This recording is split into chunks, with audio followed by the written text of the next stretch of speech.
Oh, there we go. It's chat. Am I here, YouTube? I pressed the going live button, but I think I clicked off too fast. Classic bag hitting YouTube. Hey, I read your message.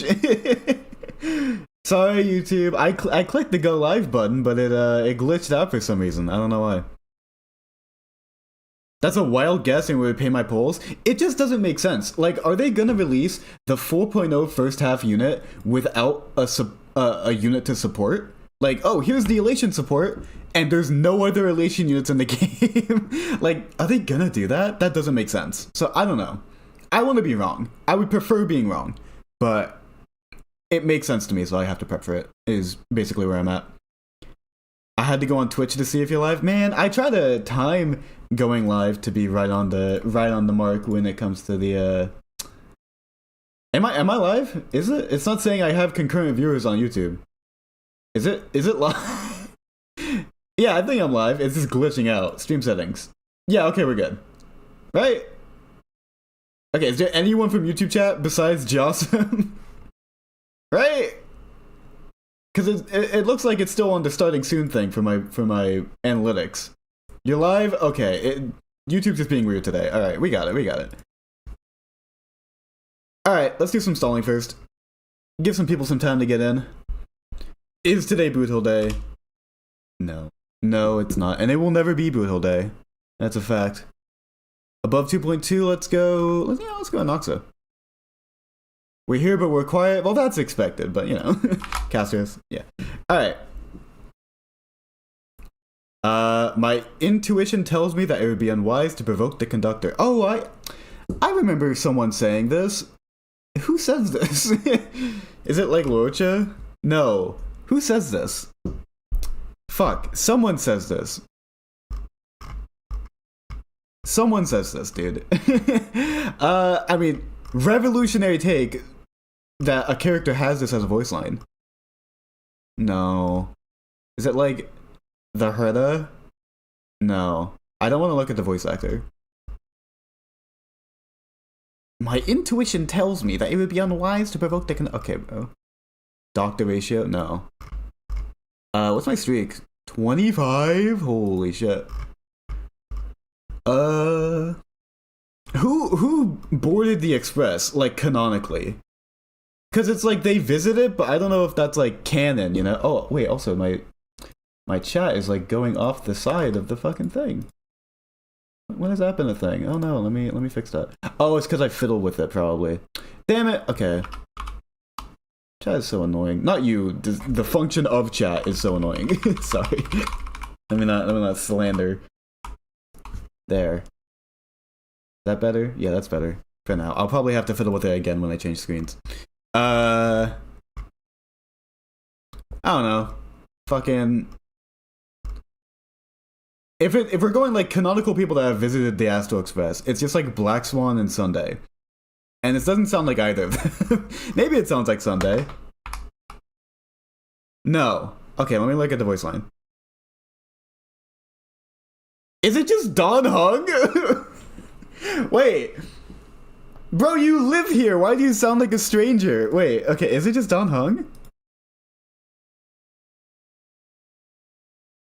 It just sounds like Don Hung. If it's another Don Hung, I'm fucked. Okay. Why does it sound like it's like his first time on the ship? Okay. That's on me, that's on me. What's that? Is that's a Hanya. Nope, that's a Shui. Nope, that's ooh, you know, it's looking like fucking, I have no idea. Mose? Shine of Truth. Is it Saridra? No. Oh, it's Jingliu. Okay. I always just get it on the ult. There's never any suspense. Alright, we'll do Zenless. We'll do a Zenless. Is it Ellen? No. Ice, that guy? Fucking, I don't know. Who's a... Maybe it's Ben. Fire? An early fire unit that's not from Belobog. It's... I don't know, is it lighter? Oh, it's Lucy. Cool. Okay, I got it. Bellabog, yeah, the Bellabog Industries is in Zenless. Look. Alright, literal. We got it in 3 last time, so okay, we're already doing worse. But you know what? You can't really complain about doing much worse than that, you know? 14, about round the average. About round the average. Alright, no more stalling. I have to get into today's content. So today's gonna be a shorter stream, I would say. Which I feel fine about because I'm also gonna be streaming on Wednesday, but I wanna just talk. Oh wait, let me look, I have a separate screen, look at this. Ooh, look, it like perfectly fits in the border now. Ooh. So I have every 3.x unit here, including the ones that are not from 3.x that I pulled for, so Jade, Fugue, and Sparkle. And I'm just going to talk about, for my account, everyone that I pulled, everyone that I didn't pull, who I regret, who I don't regret, and to what degree. I did ask Waveman, because this is from a Waveman video from like a month ago, and I asked him, like, hey, can I yoink your idea that you did like a month ago? Because I want to have permission, like I don't want to just copy you. And I quote, Waveman said, sure. So we're good! I can steal the idea. We're good, chat, we're good. Yeah, I'm a yoinker, but I am adding one of my own things. I want to also talk about the units that I didn't get, and if I regret not getting them, or don't regret not getting them. The double negative. Yeah, we'll see. Waveman approved, yeah. Waveman will sue you. Oh no! No! Alright. So, yeah, we can just start chronologically, I guess. So, the Herda. I talked about the Herda a bit in my 3.8 Amphoreus video, in that I think it's a bit unfair to say that she is the unit on this list who I've gotten the most use out of, like, for the longest amount of time. Which, it's unfair because she's the first chronologically, so she's had the most time to prove herself and be useful. But even then, I haven't invested much into her, and she's been able to 40k most Purifictions. Well, oh yeah, I am going to turn this into a video, by the way, probably, I think. I say that about most things, and then I don't, but I think I will. So if you want to say hi, YouTube. Why is Jade here? Because I pulled her on a rerun. This is every 3.x unit plus reruns that I pulled for. Yeah. One thing to note about how I invest is I am a very big horizontal investor. I, most of the time, only go E0, S0. There are maybe like 3 exceptions on this list for not going that. So I'm pretty in tune with how a unit feels at very low investment. You know, maybe 4 to 5 costs at the max. And so with that, the Herda felt very good for all of Amphoreus. Also, thank you, Simpifig and Veranox for the follow.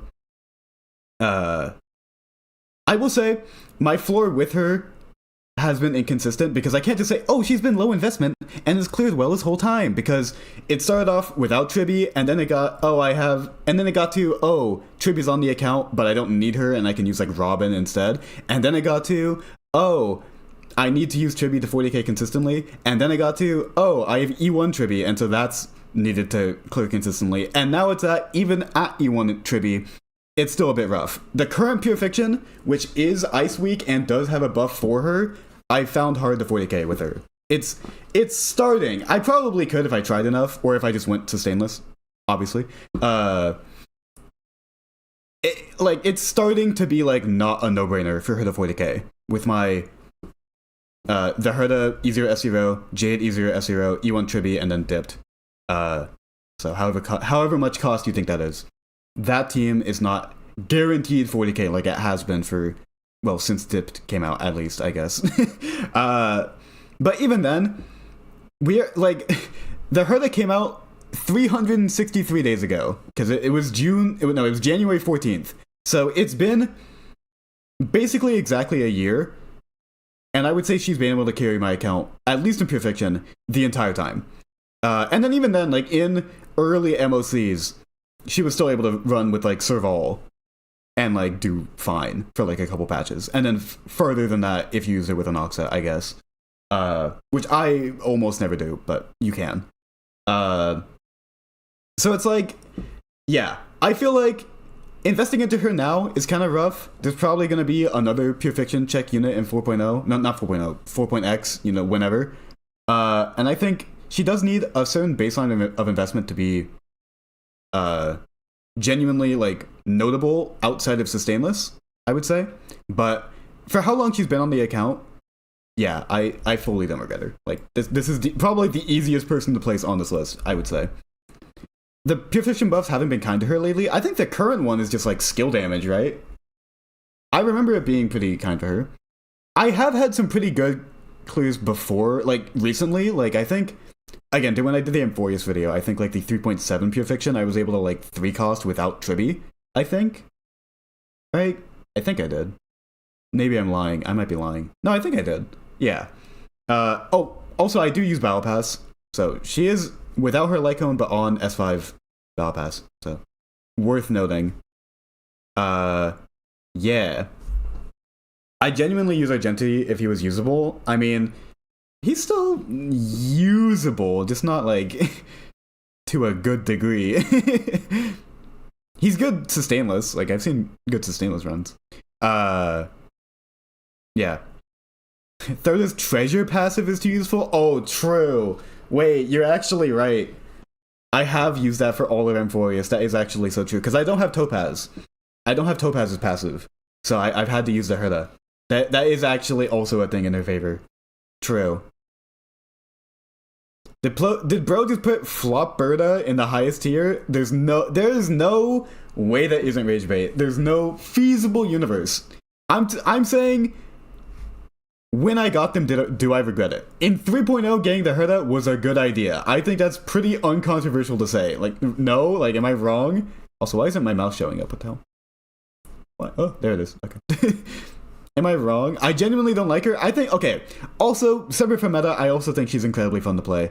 I think units that you have to make tough decisions with are just generally more interesting. Like, I don't like autoplay units.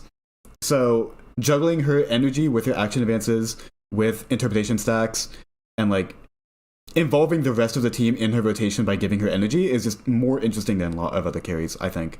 Although chat probably hasn't enjoyed watching my wasting of DDDs lately, but you know what? It's fine. I still find it fun. Whatever. Anyways, yeah, moving on. Yeah, she is a peerless gem, true. Jade.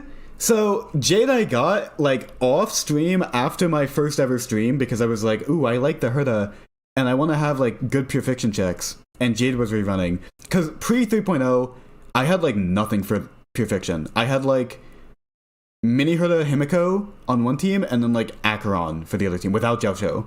Like, Jiaosho-less Acheron for the other team. So it was rough. So I was like, okay, let me just full-on bolster my Pure Fiction check and get Jade. I will say, Jade is probably in, like, my top 5 most used units here. Purely because I use her in every single Pure Fiction. Like, I use her consistently, and I have since I got her. That being said, it's really hard to articulate how much of a difference she's actually made. I wouldn't say it's enough of a difference to be worth pulling for, but I do like her, especially using it with Tribi. Jade came out in version 3. This is her first rerun in 3.0. I'm counting, for my account, this is every 5-star and every rerun I pulled. I guess if I wanted to be complete, I would also put every rerun I didn't pull, but then that would just be most units in the game, and I would have not much to say about most of them. Yeah.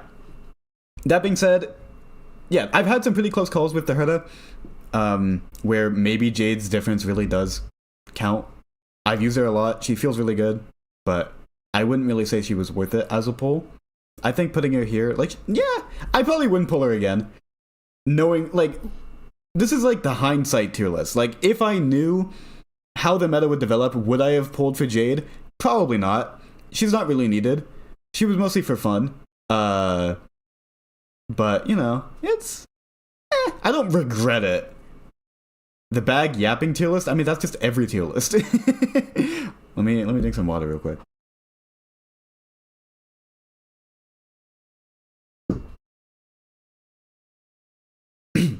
Perhaps you should put in the tier name for the newcomers. Oh, for reruns? Sure. What? Why is it why is it formatted like this? What the fuck? Okay, there we go. I just wanted to put parentheses in it. Alright, there we go. Oh, and reruns. I pulled. True. Aglaia.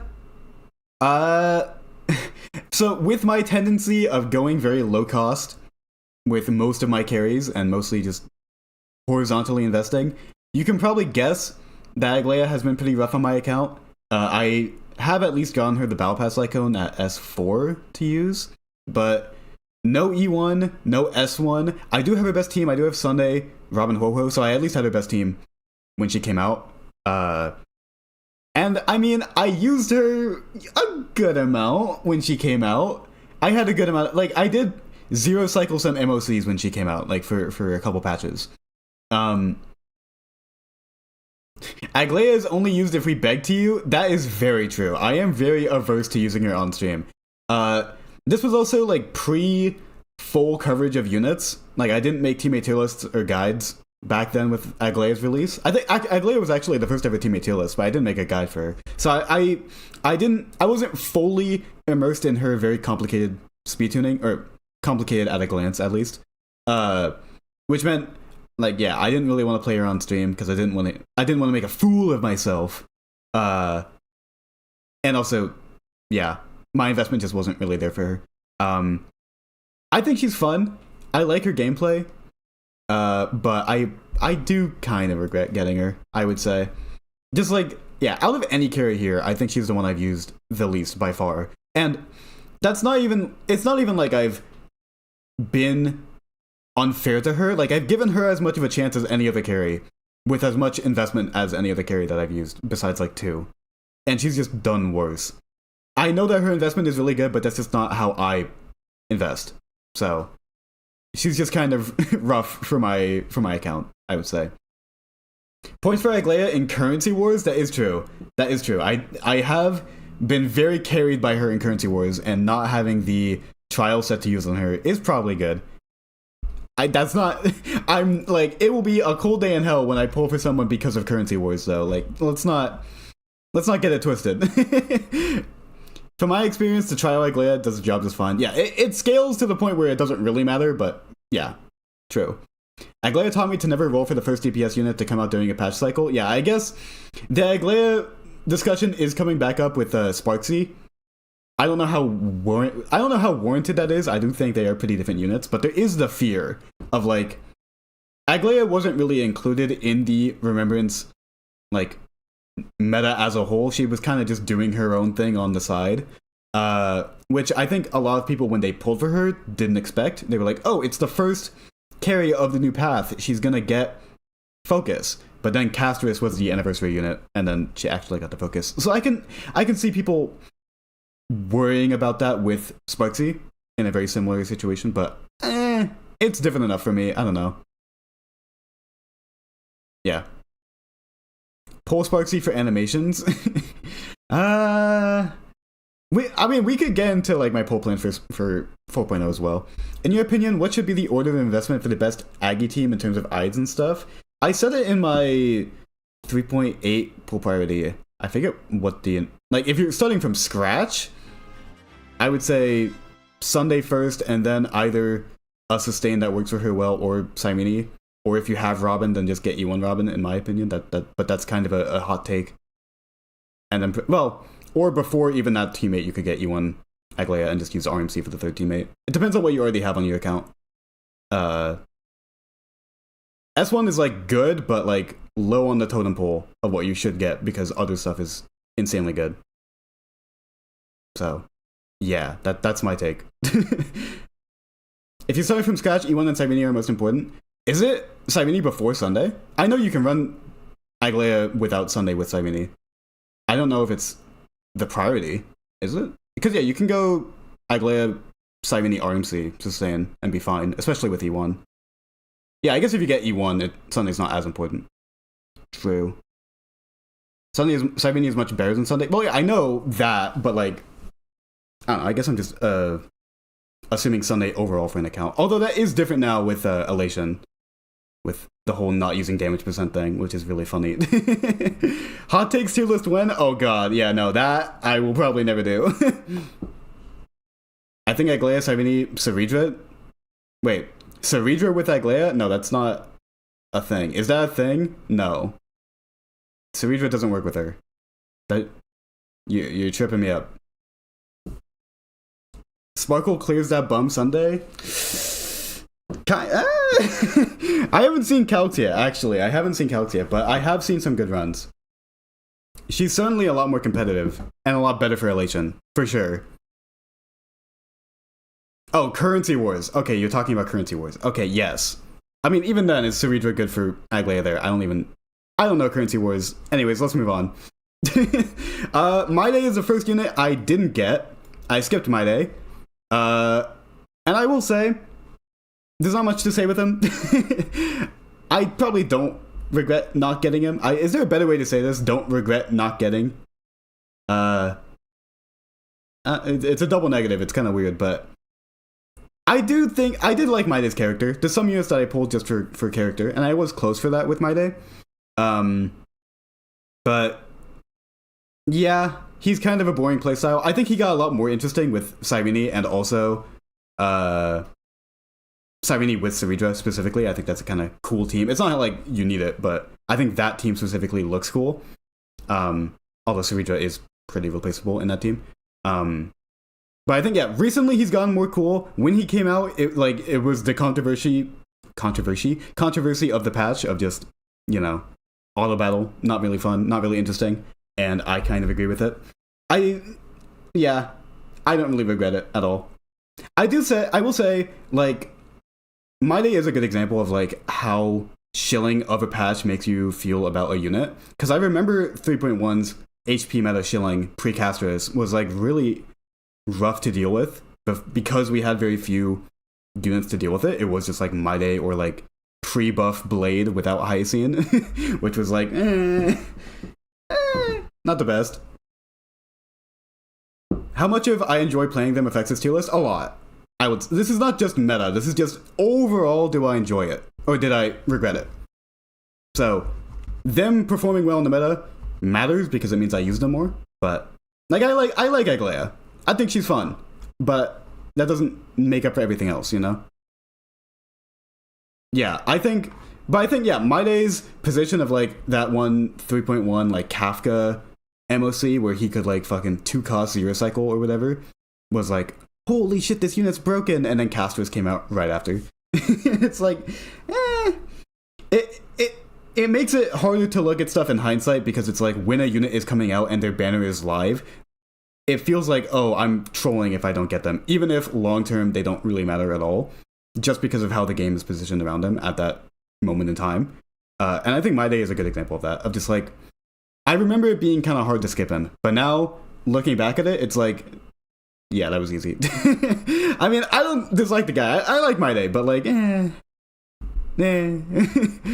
I'm so glad I lost my 50-50 for him. Yeah, that's fair. Anyways, yeah, Tribi, do I need to explain not regretting Tribi and like putting her in the top tier? Like, do I have to say it? Like, it's Tribi. I mean, I have an S5 DDD for her. I will say I got her E0 on her first banner. I didn't get E1 until 3.4. So I had a good amount of time using her at her base level performance before then upgrading to E1 like 3 months later, 4 months later, whatever it was. I almost didn't get her, actually. I think I had like a bet with chat that I was going to like, I don't know, like do an APOC clear with a certain score, and I didn't do it, so I had to pull. So I almost didn't get her. And I'm very glad chat pressured me into pulling. Hooray! Yeah, it's Tribi.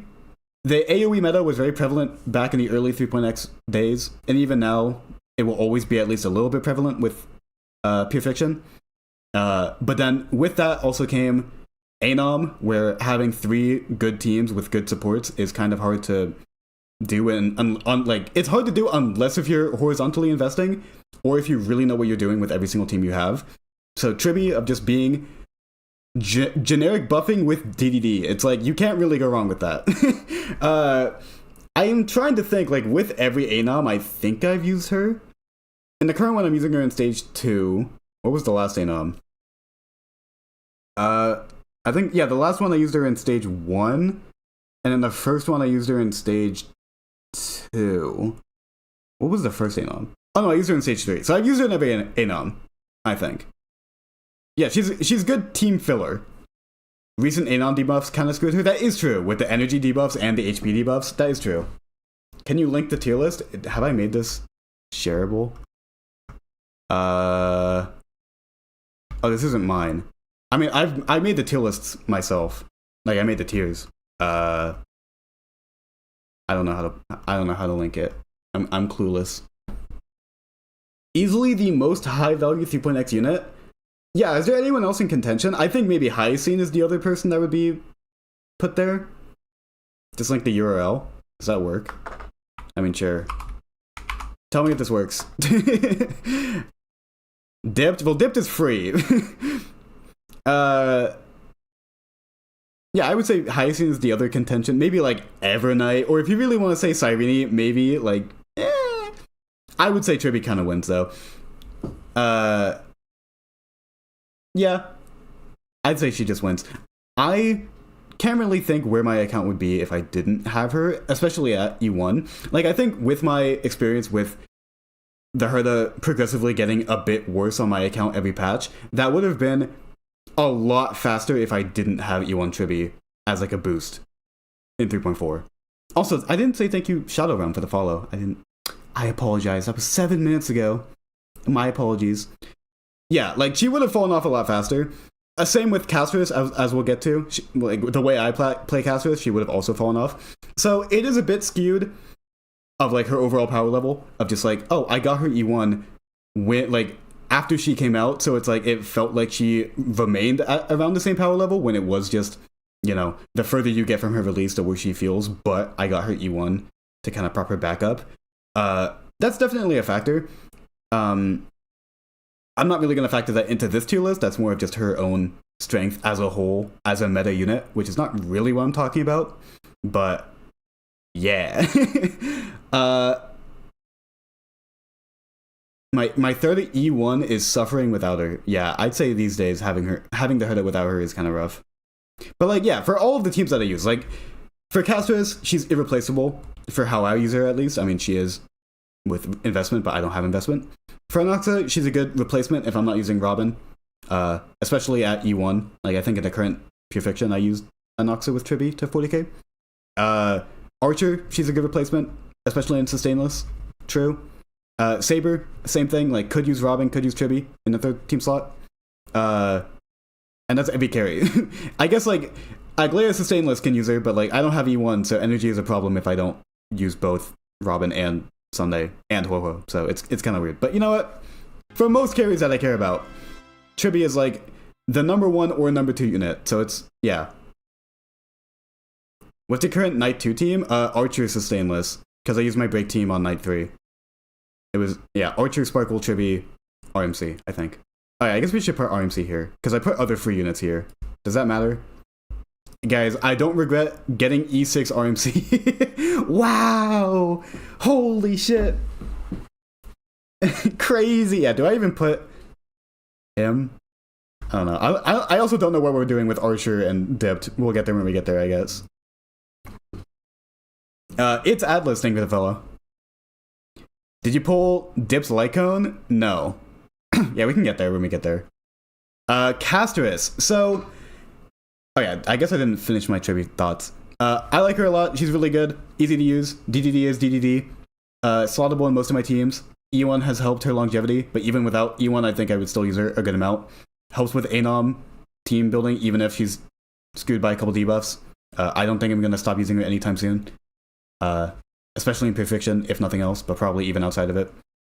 Yeah. And I also think, okay, as one last thought, I think there is a recent trend in supports where they are very specific to a certain amount of teams. I think that was built into Cyrene's kit. obviously true with the Dahlia, true with Saridra. It's also very true for Yao Guang. So I feel like Chibi and Cypher are kind of in this last era of like very universal supports that are good outside of their niche, which means, especially at E1, I think I'll be using her for longer than you would expect a support to. I guess it depends on which teams you're using them in. Like, if you're using Saridra with Finon, and you're going to use Finon for a while, then that means you're using Saridra for a while. But, like, with Chibi, it's just kind of... You'll stop using her when your account fully outgrows her, which I think will take a while. At least, that's my speculation. Yeah. Maybe for the free characters say, I don't regret building... There is never going to be a free unit that I won't build. Like, I built Zhao in Zenless. I will never use her ever, but I still got her to level 60, you know? Like, there's no way I will not build someone that is given for free. But that's just me. There's other people that don't. I see accounts with level 60 archers. I built Archer before I got Sparkle, let me say that. Did you build Arlen? No. Anyways, Casterus! Yay, Casterus! Anyways, yeah. Casterus, I am a very large fan, a very big proprietor of my 3-cost Casterus team. I really, really like how Casterus feels at base. Without Hyacine, without any other investment, I like juggling Besotted State with Gallagher to get very fast ults while using RMC and Chibi to hit enemies in AoE for very fast healing. I like that. That's probably my favorite gameplay loop out of any 3.x unit, I would say. Probably. Maybe besides like Saber. Maybe. I just really like how it feels. So, when Casterus kept getting units that were made for her patch after patch, I do really like Casterus. I did get her, but I didn't really feel incentivized to pull for them, because I really like how she feels at low cost. It started out 2 cost, and then the patch after she came out, I got 1 more cost. No, 2 patches after she came out, I got E1 Chibi. Yeah, easier SE with Casterus with Battle Pass Icon, RMC, Gallagher, and then E1 Chibi with DDD. Insert Wit, then we follow. But that team... Oh, shit! Thank you, Munu, for the 5 gifted subs. Holy shit. I will put this in the video. Thank you, Munu. If you got a gifted sub from Munu, make sure to say thank you. The GOAT. Thank you, Munu. Global passive poll, we will talk about it. We will. Yeah, W Munu. It does actually tell me who got gifted subs. And I don't see any thank yous in the chat. That's kind of fucked up. Ooh, that's kind of fucked up. Peer pressured. Oh, there we go. Is that one? I think that is. Whatever. Anyways. Where was I? Oh yeah. This 3-cost Casterus team has gotten me more 40Ks in Pure Fiction than you would expect. I remember, like, I think maybe like Chewy reacted to it of like, wow, you use Gallagher in Pure Fiction? And I'm like, yes, dude, it fucking works. Maybe not now, maybe not in 3.8, maybe not in 4.0. It'll kind of fall off. But, dude, the way you do it is you have Casterus summon the dragon, and then you keep the dragon alive for the full duration. You swipe twice and then explode on the 3rd. That entire time, you're building Gallagher's next ult, so then by the time the dragon explodes, you can dump all of your abilities to get an instant dragon, and then you just repeat. And that strategy was good enough to 40k like 5 Pure Fictions. I'm not, no exaggeration at all. So, I don't know, like, do I regret not investing further into her? No, not really, because I think that's fun. I think juggling that was really fun. Like, even in Anom, I used my 3-cost Casterus for the first 2 Anoms. And yeah, I only got 1 star, and if I got even just 1 or 2 in more cost with Hyacine or whatever, and I put that on her team, she would have done way better. Way better. It would have been night and day difference, but I didn't want to play it like that. I like Casterus at low cost. Sue me. So Gallagher over Hyacine, in terms of fun, yes. In terms of meta, not even close. But I pull for fun. So I'm gonna say would pull, happy overall. She's gonna probably fall off on my account because I didn't invest into her, and I don't really regret. Like, I'm happy with the time I spent with her. Let's just say that. Yeah. Gallagher's the GOAT. He really is. I really like Gallagher with Castorus. I think it's probably the best thing they did in 3.x. That's my hot take. Hot take, launch Castorus was really fun. Yeah. Maybe one of the reasons she isn't in here is global passive. As the versions go on 5 years into the future, and it'll be 5 years since I used Castorus, her global passive will still be on my account, and I will fucking hate it. I've said it before, I don't have that much of a problem with global passives, at least hers. Like a revive, like sure, whatever, I don't really care. I just wish there was a way to turn it off. Like, please. I don't know. Like, the amount of times I'm on stream and I get global passive and I feel like such a whale, even though I didn't even wail on her. Like, whatever. It pisses me off. Like, just give me the option, dude. What is there to lose by giving me the option? It's tilting. It's very tilting. And I have even begun to rely on it for some Anom clears. Like, I think the first time I cleared Night 1 with Boot Hill on Anom, I used Castor's passive. I think I then cleared without it, but like, I said fuck it the first time. Like, this game is slowly breaking me down of accepting the global passive. And I hate that. I hate that. If this was ZZZ, you'd have the option. True. Oh, account review redeemed by Roly Poly 101. I do think where I'm leaning right now is the Wednesday stream will be account reviews, unless if I change my mind, but I think it will. So, you're on the list. Counterpoint, it's a bit for chat, so it's worth it. I mean, true, content is content, but like, I just wish I didn't have to factor it into like any amount of cost for a team of like, well, it was this amount of cost, but then I also use global passive. Like, I wish I was just forced to just clear without it, instead of having the option to rely on it. I don't know. That's where I am. Totally Russie. Didn't me follow. Fully regret Aglaya. Yeah, I didn't invest into her, basically. Is the thing. Second rerun unit, we have Fugue.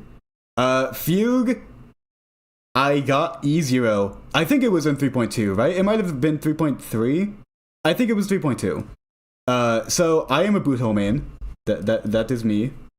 Hello. But Fugue's first rerun, or Fugue's debut banner came out, 2.7. I didn't pull for her. I was like, you know what? 3.0 is on the horizon. I got Sunday, and then I was like, I want the Herda, and I might want Aglaya. I'm gonna skip her. My Boot Hill feels good enough that I'm like, I don't need her. And then I sorely regretted that the entire time before her rerun. Also, thank you, Kreko, for the follow. I was a fake Boot Hill main. I'll fully admit it. I was a fake Boot Hill main. Not saying you need investment to be a real fan of your character. I'm just saying, as maybe from the perspective of a content creator, from the perspective of I had the polls to pull her and I chose not to. From that perspective, I was fake. I'll say it. And then, you know what I did? I got her. I don't regret her. She was good. She was worth it. For what I wanted, for how much I prioritized break, I don't regret her. But what I do regret is that I then... History repeats itself. I had enough polls for E1, and I'm like, you know what? I'm good. I'm gonna not get E1. And then from 3.2 to 3.8, I regretted it the entire fucking time, dude. I made the mistake again, where it's just like, dude, why didn't I just go all in break? So, my Boot Hill was like, kind of underpowered for like what you would expect a Boot Hill main to have. The amount of times I'm like, oh, I want to do a fast Boot Hill clear of the given MOC. Like, oh, let me try and like look up clears to see how far off my investment is of like what the minimum cost can be. And then every time I'm like, ooh, like this is a good APOC clear. Oh, they have E1 Fugue. Never mind. Like the amount of times that happened, probably like at least 10 times. I can't exaggerate it enough. So yeah, I did rectify this. I got E2 Fugue like a week ago in 3.8. Whenever that banner came out, I got it. So I rectified it, as we'll talk about more with the Dahlia. But if there was a tier above this for like, I regret not investing more, because I wanted to use Break while Break was out of the meta. You know, Break didn't get anything until 3.8, so I just kept going for reruns, scrounging myself to get up to the point that I should have been at. And every time I had the decision to pull, I had the pulls for it. Like, I could have just not gone Cypher or whatever and just got Fugi one instead, and that would have been better for what I wanted to do. Not meta, but just for what I wanted to do. Yeah. Whatever. Sorry, number one Cypher fan. We can talk about it. Sorry. I saw Ayo, I'm like, oh, did I say something sus? And then I read number one Cypher fan. I'm like, oh, that's what it is. My bad. Anyways, Anoxa. Yay! As you might be able to guess by my tendency to run units at very low cost and have supports that have a good amount of investment, like I have Sunday S1, I have Chibi E1, stuff like that, you can kind of guess that Anoxa is, like, fits like a glove for my account, of being the low-cost god, sustainless or otherwise. I think I am in the crowd of people who got their expectations very surpassed by Anoxa. Like, I pulled Anoxa as like, oh, maybe I'll use him for the Herda, and maybe as a carry, you know, as a side thing. And then I used him with the Herda, like, once. Like, I never fucking use him with the Herda, ever. But as a carry, he has been an incredible backbone for my account. And, like, in ways that I didn't expect either. Like, I know he's an Erudition unit, but, like, he's not uniquely positioned for Purification because of how his bounces work, but I have gotten very close call 40Ks with him multiple times that haven't been possible on my account without him. Even with units with better investment. Like, I think it was, what patch was it? 3.6? I think it was 3.6, Purification. Was, its second half, I just could not do. I wasn't even close. But I did Sunday Bronya, E2 Bronya, Eagle Anoxa without his signature, where he was at like 120 speed, and then Sunday Bronya was at like 160 speed. And because he got so many turns, and because he was against the armor enemies that gave energy, I was able to get consistent ults for Eagle without his signature. And I was able to somehow 40k that Purification. I don't know how. I wasn't able to replicate it, and I didn't get footage of it, but it did happen. Mark my words. Why not use Anoxa with the Herda? Usually with Purification, I would use the Herda with Jade, or Mini Herda. I don't know. Anoxa's good there, but it's not his best performance. Especially, like, you want to give him skill points for his skill. Like, you don't need the skill, but, like, it's better than basicing, and I don't have the Herda Sig, so SP was more of a problem for me. But then also, in most situations where I would use him, he would be better than using him. Like, he would be better as a carry than using him with the Herda, I would say. Yeah, he had a very good event weapon when he came out. His Eidolons were not needed at all. His signature is pretty okay. Like, it's good, but not needed at all. I'd say nowadays, I think it's easy to call him the best low-cost, easier S0 carry in the game. But that is with the current setup with Saridra Cyrene, which I don't have.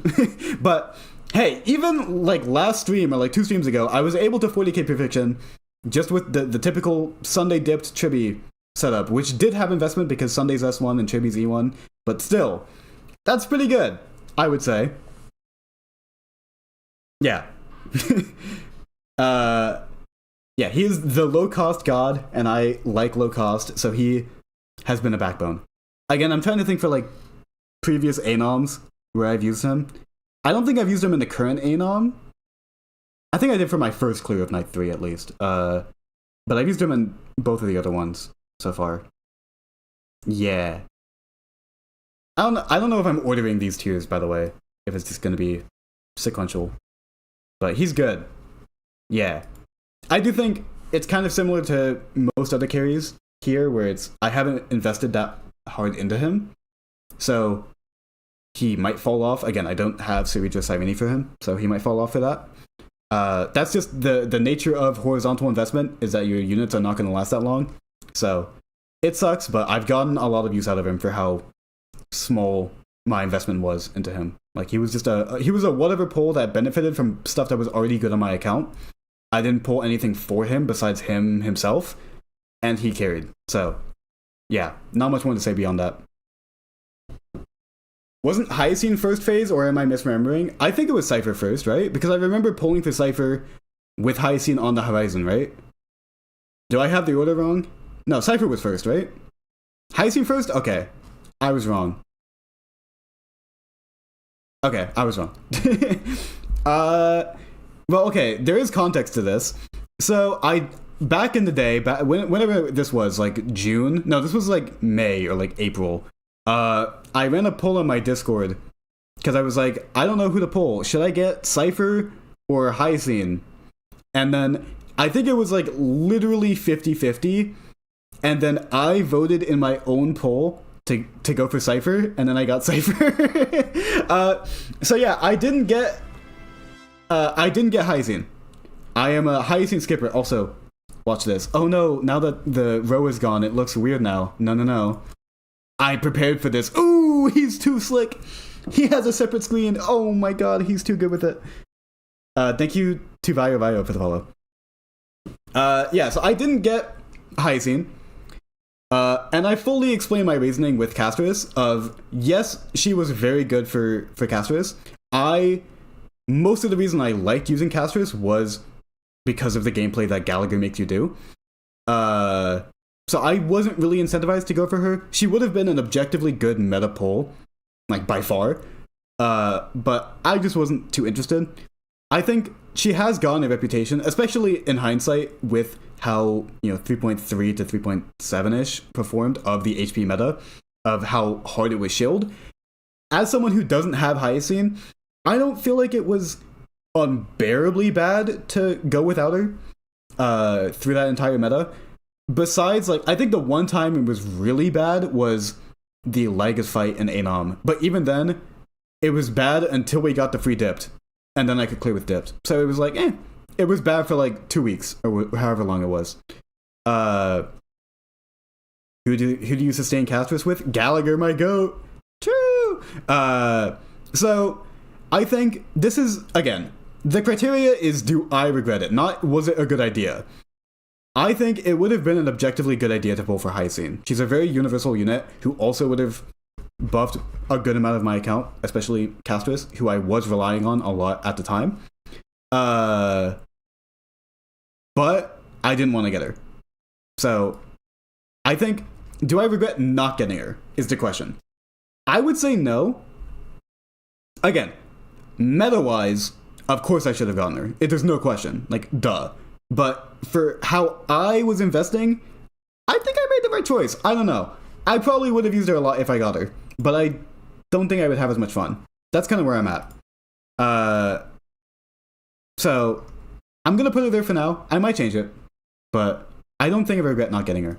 I think I was able to deal with the shill just fine. Like, again, this isn't about being optimal, but it is, for how hard she was shilled, I was able to deal with it and clear just fine. Like, she's beyond broken. Yeah, no, I'm not trying to diminish her. I know she's good.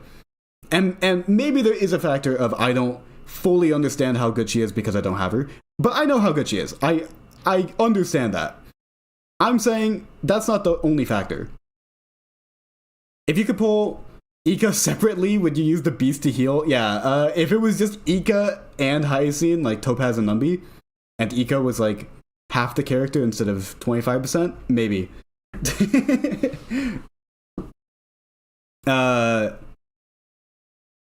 Yeah, I would say also, yeah, someone in chat said it.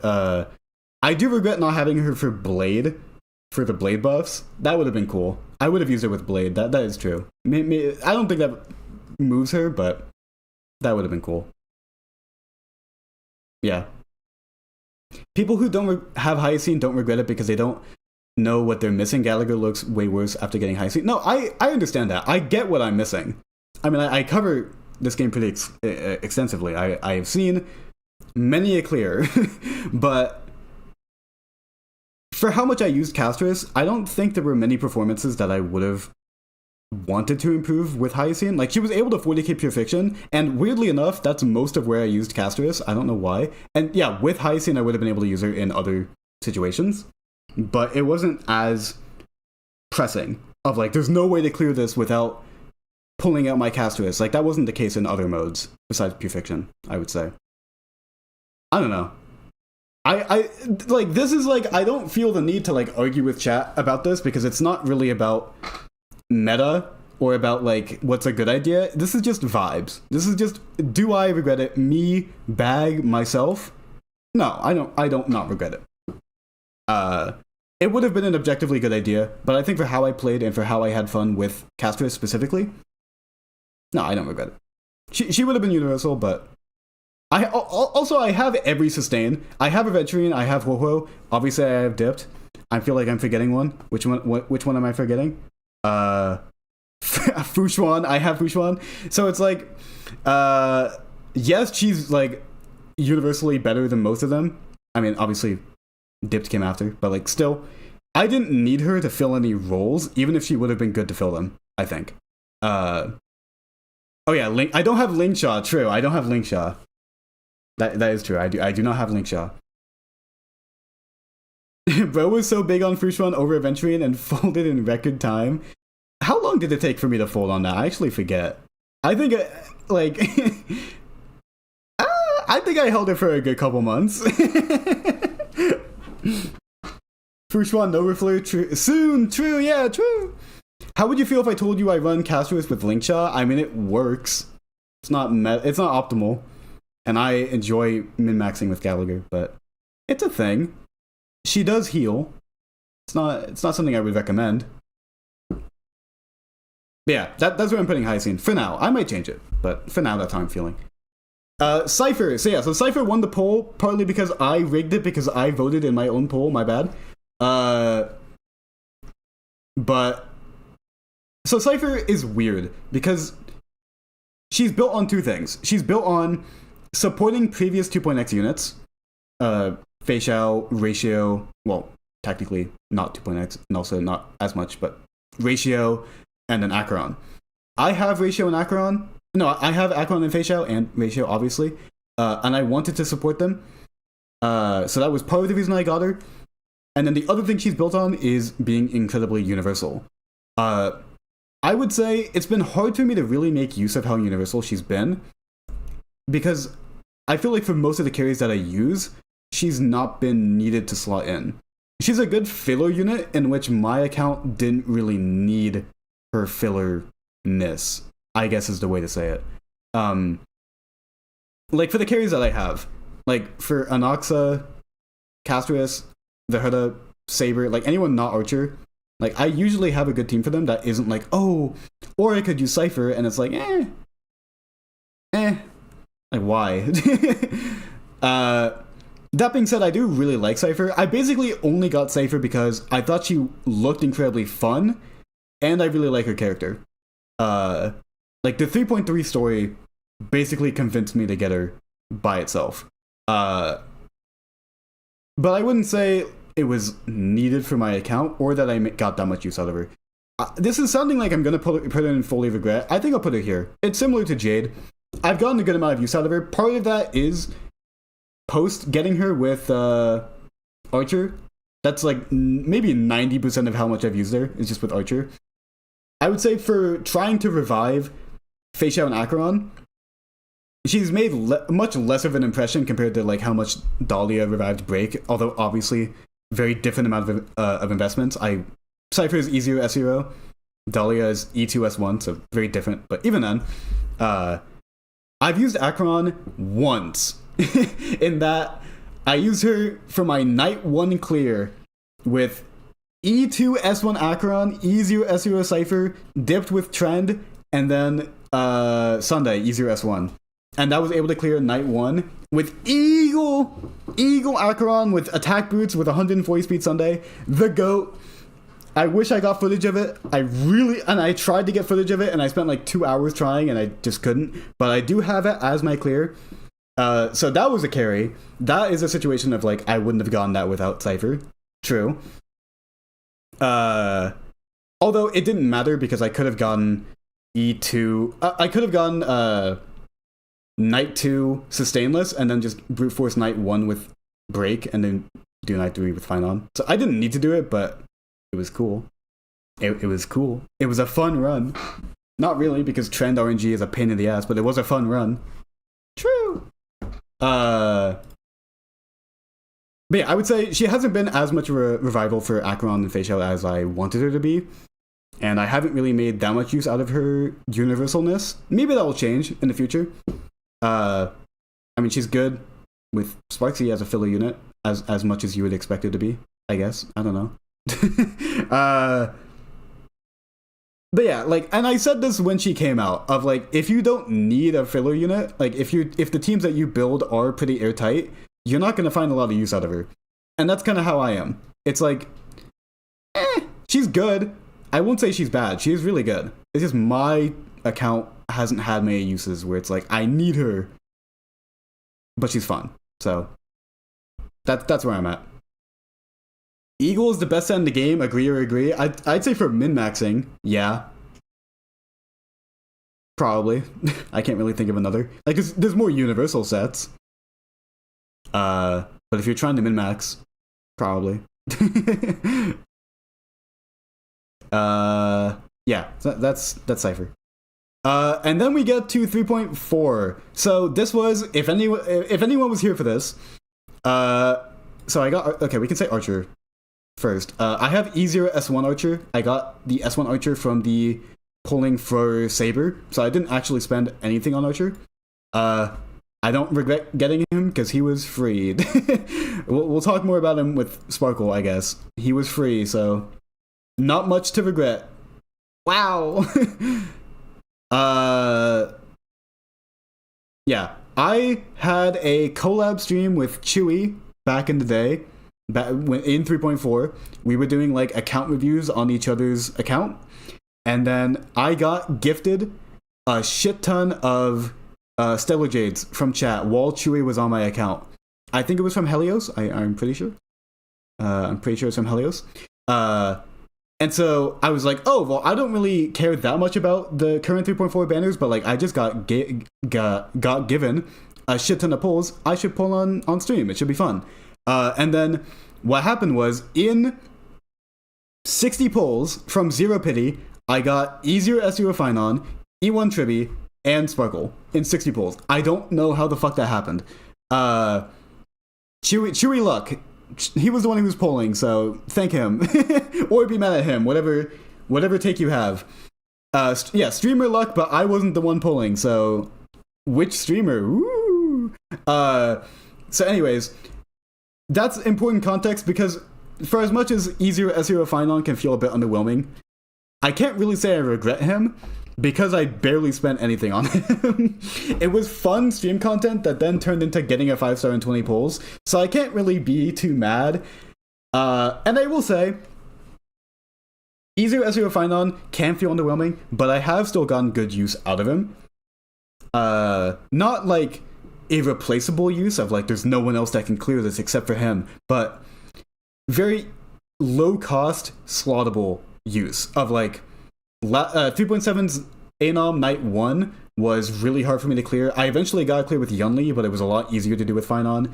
And then current Anom Knight 3 was the same thing of like very easy to do with like 3 cost Fine On, or I think 3 cost, maybe 4. Like it was pretty simple to do with very low cost Fine On, but then if you wanted to go higher with, like I think I ended up clearing with Anoxa and Boothill, so it's like I didn't need him, but again he was usable there. He cleared without investment, so it's like I can't really be too mad. And then of course when he came out, there was that MOC that was broken for him that I think I 0 cycled or like 1 cycled. So he's gotten uses about as much as you would expect from an E0 S0 carry that I have not invested into. Spoiler, I didn't get Suridra, so he would have done a lot better if I put any amount of care into him at all. But that being said, I can't really regret it.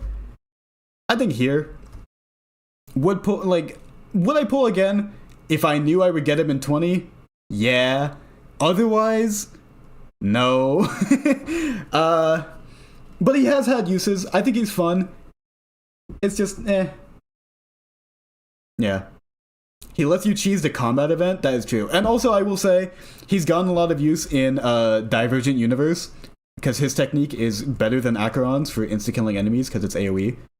And it costs 2 technique points, so if there's 3 enemies, you can kill 3 enemies with 2 technique points instead of with 3 with Acheron. So it's cost effective. True.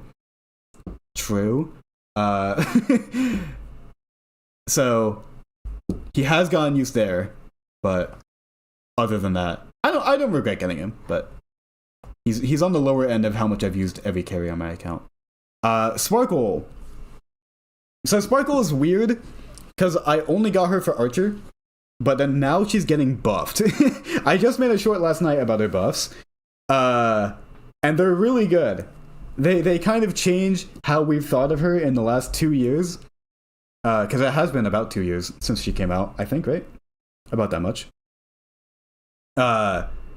So she's been stuck with Archer for this entire time for my account up until even right now, but in the future she will be a lot more universal, a lot more easily slottable in different teams, especially if I do end up going for Sparksy. I don't know if I will, maybe.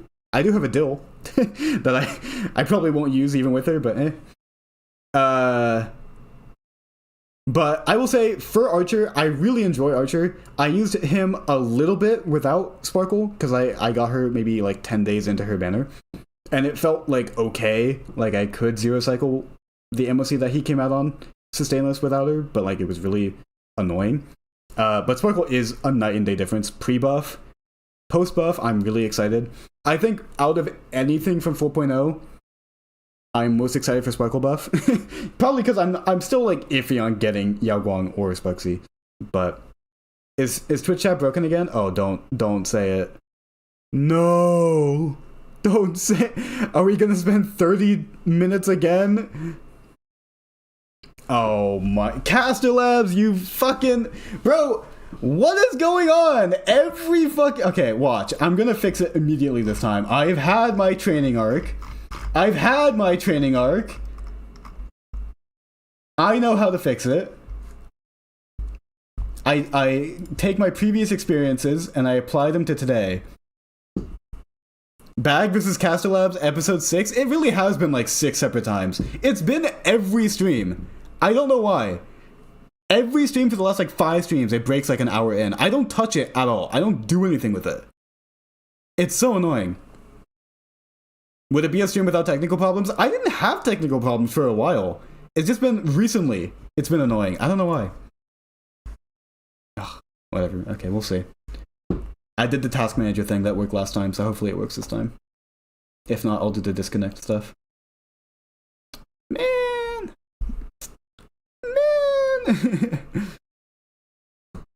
It is free. I can't complain too much. Alright, let's see. Is Twitch chat showing up? I don't think it is.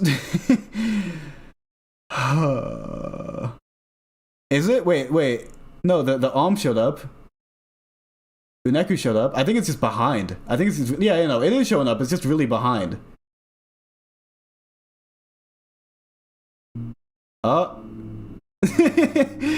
think it's like doing the thing where it's like loading all at once. Like, yeah, see, now it's not showing up, but it was before. I'll give it like a minute and then I'll try again. God damn it, dude. Why does this happen every time? Oh wait, this stream's already gone an hour. I thought it was gonna be like an hour max. Oops. I need to speed up my explanations for each character. I want this video to be like 20 minutes, by the way, so I'm gonna have to cut out like most of what I'm saying. Oops. Yeah, I did the thing where it turned on and off again. Okay, great. My favorite. I love when it does this. Alright. Dude, this is so annoying. It's actually tilting. Like, what the fuck? Oh, you guys hear that truck? Yeah, my mic is picking it up. That shit is loud.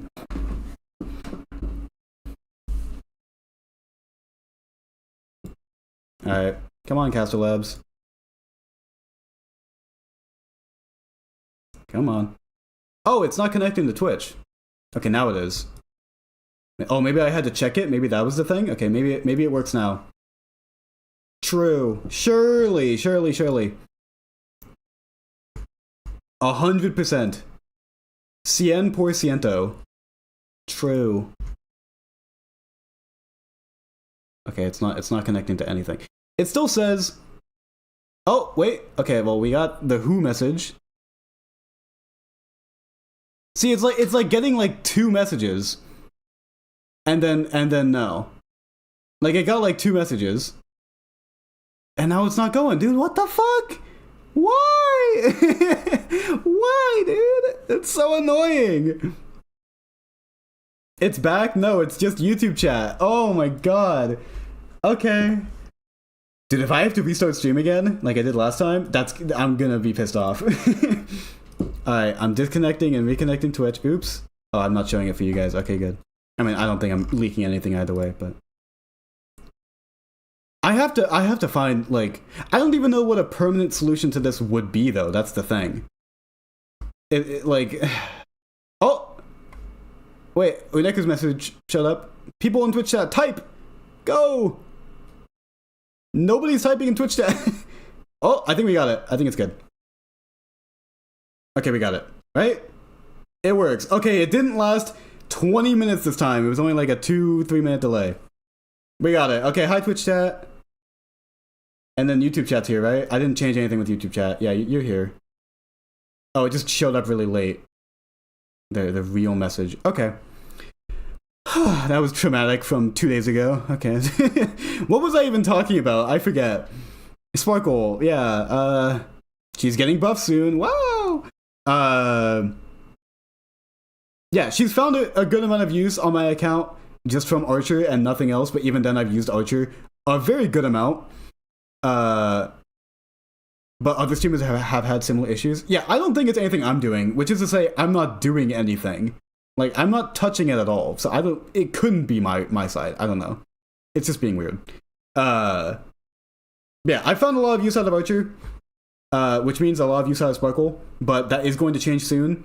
So I guess in terms of regret, she's here because I'm sure I'm going to find more uses out of her going forward. So it was like, I didn't realize how good of an investment it is to get her in 3.4. Yeah. Archer feels so fun with Sparkle. Yeah, I do think past meta, also Archer is one of the like top 3 units that are fun in 3.x. I think top 3 is like, it might just be Archer, Saber, and then either Castris with Gallagher or the Herda. Like, those are top 3 in my head. I gotta say. So yeah, I like Archer a lot. Sparkle's gonna get better with 4.0, so I definitely don't regret getting her. I don't know, like, tangibly how many more uses she'll get. It depends on where I invest in 4.0 and how they design 4.0 and how long it takes for units like Archer to be out of the meta despite having a buffed Sparkle to their name in 4.0. But for now, I'm feeling good. I was going to say something else, but I forgot. What was I gonna say?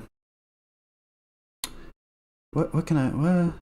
I was gonna say something that was like relevant to the conversation, and now I forget. Bro, Caster Labs, I'm blaming you on this. Oh yeah, I was gonna say I have Sunday Lycone for her, which has been nice. I didn't pull it for her, I just had it already for her, so that was nice. Yeah, that was what I was gonna say. Okay, I remember. I barely use DDD on her, even though it's good, or Coggers, because I just have Sunday Lycone. So it's been nice. I also got a second Bronya Lycone, which has also been good if I'm using her on the same endgame clear as like Robin, who uses it a lot. And I have Sunday using Sunday Lycone, so she's been pretty flexible with that too. Yeah. Alright, Saber. Saber is weird. So up until this point, every carry that I had was easier S0, except for Archer, who got the free Lycone from pulling for Saber. So yeah, up until Saber, everyone was easier S0. With Battle Pass Lycones, basically. Or like Aeon for Finon, Event Lycone for Anoxa. So by this point, I was a bit Like I was a bit I wanted to feel what it was like to have a high investment carry. I wanted to have a taste of the other side, you know. So here's the thing. I haven't watched Fate. I know the very vague plot synopsis. Like I know the Holy Grail shit. I've watched some videos. I haven't watched any Fate. So like I don't know why I got E1S1 Saber because I have no attachment to the character at all, like at all. But it's fun. I like Saber. I think, yeah, she's in the contention for most fun 3.x unit. I would say. Core Resonance is really fun to work around. Again, I'm a big fan of when a character involves the rest of the team in their rotation. So it's not just like, oh, they need to balance their skill points or whatever.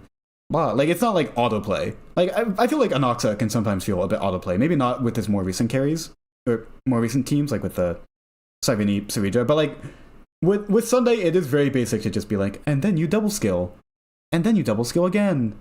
Wow, it's still fun. I like Anoxa, but like I like when something like Core Resonance is built off of like it influences how you play the entire team. I like that a lot.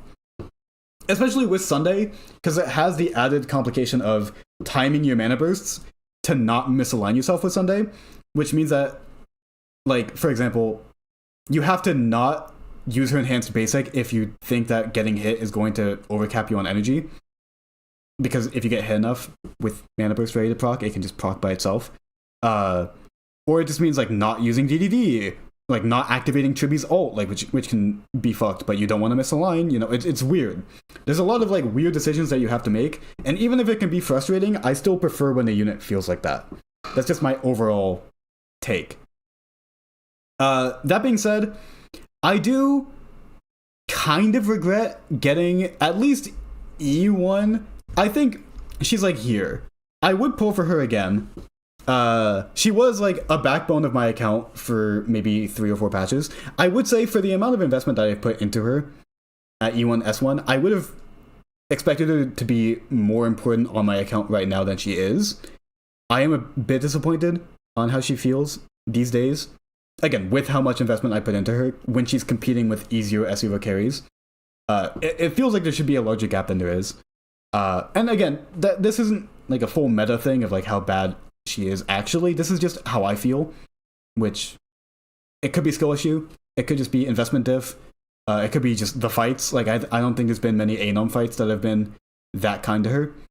She did brute force 3.6 Knight 2, the dot one. She did brute force that, so she has that going for her, I guess.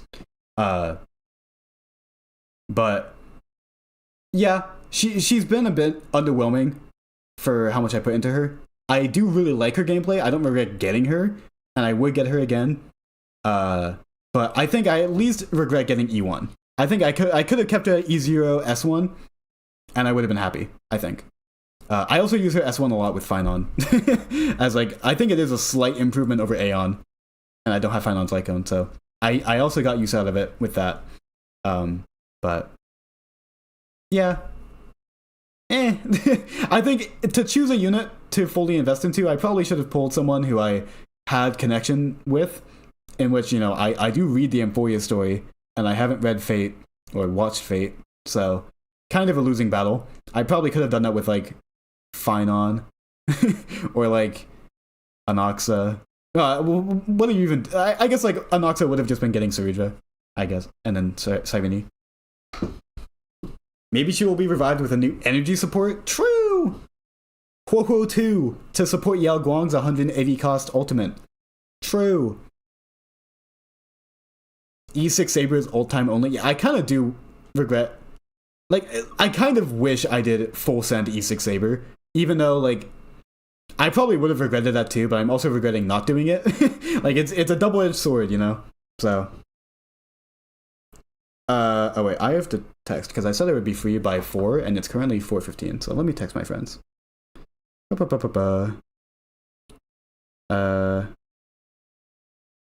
Oh, no lanes are available until 9 p.m. Oh, okay. Okay. My plans aren't starting until later tonight, so I'm free to keep streaming. Hooray! Guys, I'm going bowling later today.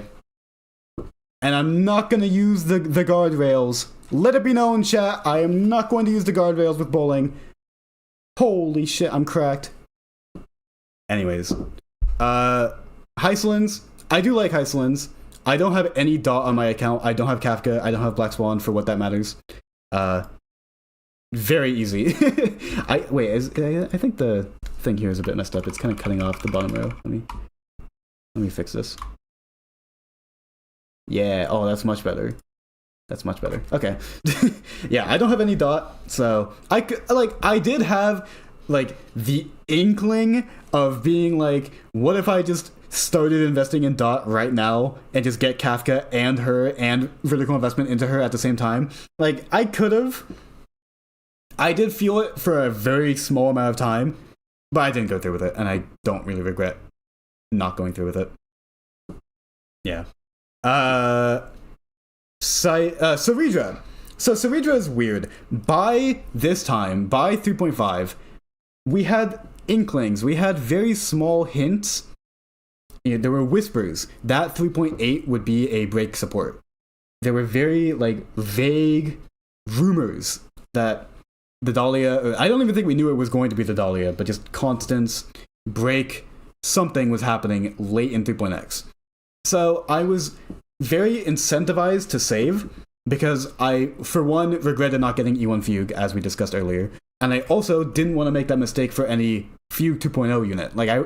I wanted to get Fugue investment, and I wanted to get that level of investment immediately for the next break support. So I was incentivized to save off of the very vague information that we had back then, which influenced not getting Saridra. I really like Saridra's design and animations. I really like everything about her. Where's the Natasha tier? From the Aura Farm tier list? We can add it later. I really like everything about Saridra. I wasn't the biggest fan of the 3.5 story, so I wasn't that invested into her character that much, but I didn't dislike her. And I did also have every unit that she works well with. I had Inoxa, I have Finon, and for what it's worth, I also had Archer. So I had every use case that she had, / kind of still has in nowadays. I mean, I don't have My Day, I guess, but I basically had every reason that you would get her, except for I didn't really feel too incentivized to vertically invest into my Finon. I was kind of fine on. I was kind of fine. Sorry. I was kind of fine with leaving Finon where he was an easier S0. I didn't want to vertically invest into him. I didn't want to pull support for him. And at the time, also, back then, before Cyrene, Saridra was much less of an improvement for Inoxa. I mean, she still was an improvement, but it was a lot less of if I don't really care about Finon, and she's not that much of an improvement for I wouldn't use her with Archer, and she's not much of an improvement for Inoxa, then why am I getting her? I have use cases for her, but she's not a difference maker anywhere that I care about. Because again, I didn't really care about Finon past where I already had him. So that fueled of I'm fine with skipping her. That being said, I think the one team that exists in the current meta that I wish I had, and I don't, is current Inoxa with Cyrene Saridra. I think it looks really fun. It's up my alley of not really requiring that much support, not that much cost. It looks fun, sustainless. I think it looks really cool. I wish I could do it. You don't need Saridra for it. You can just go Cyrene, Inoxa, RMC, and then either sustain or fucking Tribi or something, or another action advancer. You can do that. I would prefer to use it with Saridra. But I don't know. I think I regret getting her. A large part of that is, with hindsight, past the break investment. So I had I think 550 pulls saved for break. I got E2S1 Dahlia and E2S0 Fugue, and I still have 220-ish pulls, I think. So it's with that in mind, I didn't need to save as hard as I did. I could have probably gone Saridra, and I would have been fine. I think it's nice to have those pulls now, bringing them into 4.0. Now I have the option to go for Sparksy and Yao Guang if I want. I don't know if I will, but I like having that option. Or going further into 4.1, maybe there's someone I care about, you know? Like, it's nice having that, but I think also going for Saridra would have been nice, I think. So I do think I'll put her in regret not getting. But I think, like, I don't disagree with my mindset that I was in 3.5, but I think with today's context of I didn't need to save that much, and I really like Anoxa, I probably should have gotten her, I think. I know you said before you'd be bad with story content, but I think your dry commentary would be entertaining, maybe stream story in 4.x. I think part of it is also I like to skip, I like to skip the dialogue before they're done talking, you know? Like, I read faster than they talk, so I'm just like, you know, this is going to be 8 hours, I'm going to try and cut it down to like 7 by just reading fast. And I don't think that's going to be too enjoyable if someone's trying to experience the story for the first time with me, you know? I think people, like other content creators, have the patience of like, let me give this to chat, let me have all the voice acting, but when I'm by myself, I don't care, I'm just reading. So it's like, maybe I don't really regret doing story stuff off stream, so maybe that'll change later. So now we're on Evernight, and this is kind of where I was committed to not investing in Mana Remembrance. I didn't pull Hyacinth. You don't need Hyacinth to make Evernight work. She is very good for Evernight, but like Evernight can work without her just because she's very strong. I will say also, this was I've said this before on stream a lot, but Evernight was the unit that I was probably the most wrong about power level wise when it came to analyzing her before her release. For how much she needed Hyacinth and her Lycone, and what her performance was like at E0 S0. Because I also wasn't really incentivized of like, if I got her, I would also get her Lycone. I wasn't really feeling that. So it's like, if I get her E0 S0, am I gonna use her? And it's like, I probably would have if I got her. But I didn't have the bones on my account to support her, nor did I really want to get the bones on my account to support her. So it's like, she looked really fun, she looked really strong, but I didn't really feel too incentivized. And now, again, past saving for break, hindsight of I could have pulled, I didn't need this many pulls for break. I think I still would have gone Saridra over her for my account. She does look really fun though. And she is kind of like an Anoxa of like works at very low cost.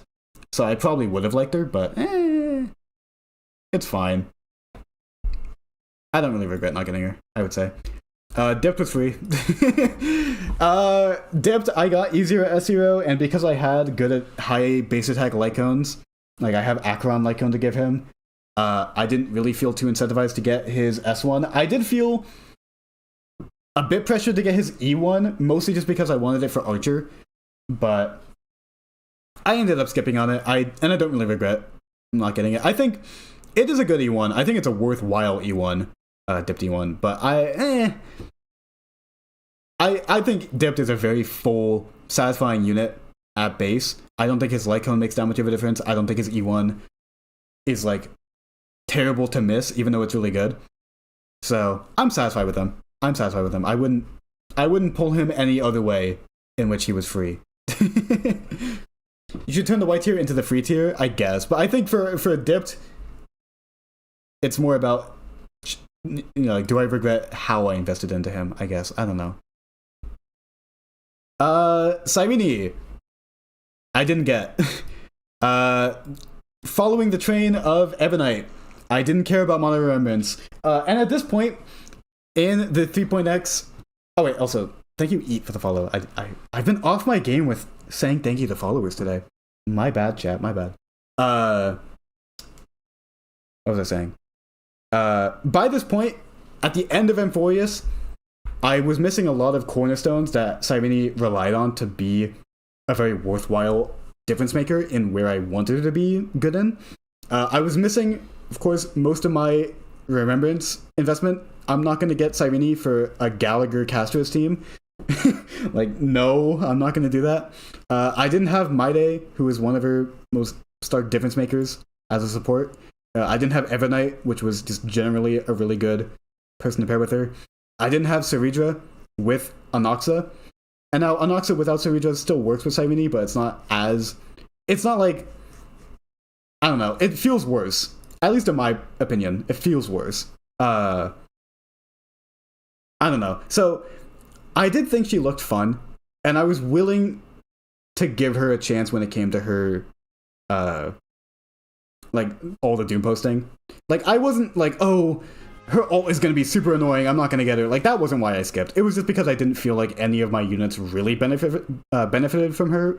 I think the only unit that I could have been a fully upgrade for was be Aglaya, but like, again, I would sooner just get like E1 Aglaya first.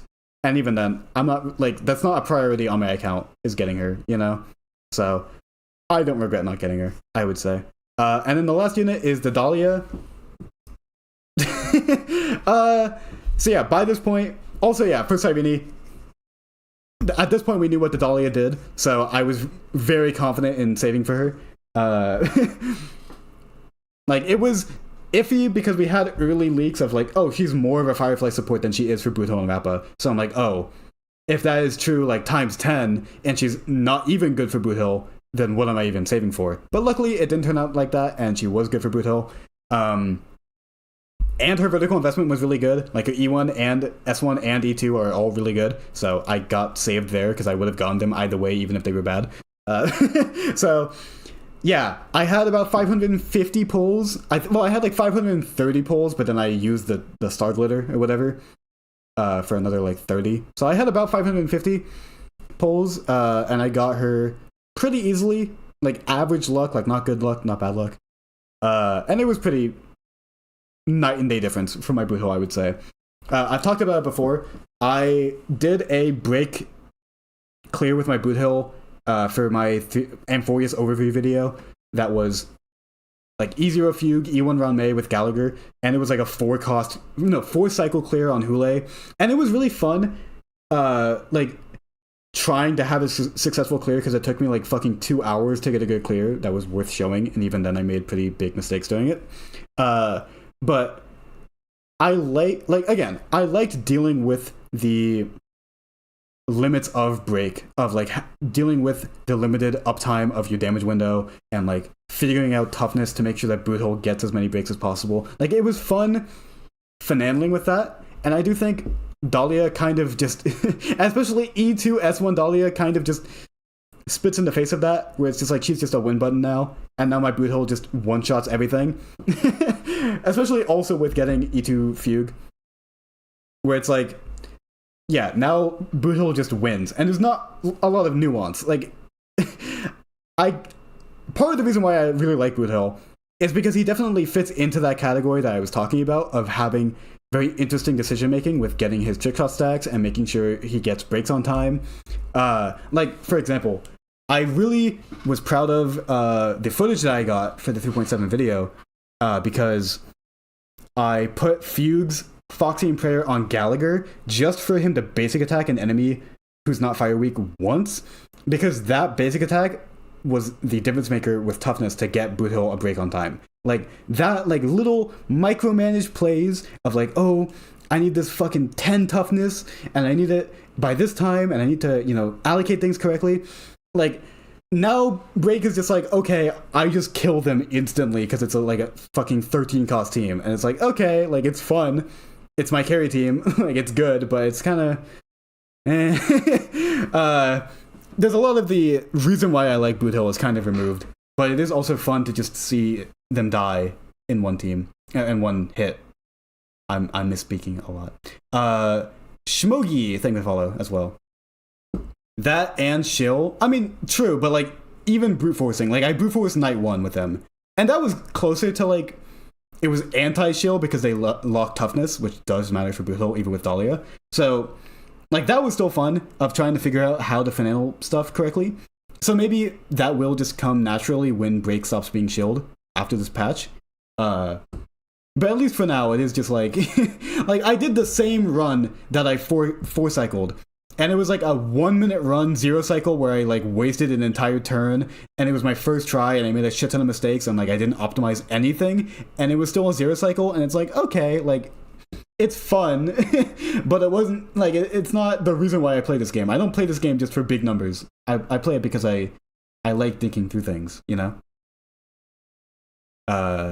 So there is that, but this is all to say I still don't regret it at all. Yeah, she's good. She's good. She's going to be, I think, probably out of anyone in 3.x, she's going to be the longest lasting unit on my account just because I'm going to keep giving Break anything it needs to survive. And I don't think E2 S1 Dahlia is being replaced in Everguard anytime soon. So you play because you like anime women, be real.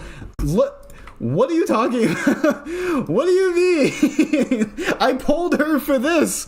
What do you mean?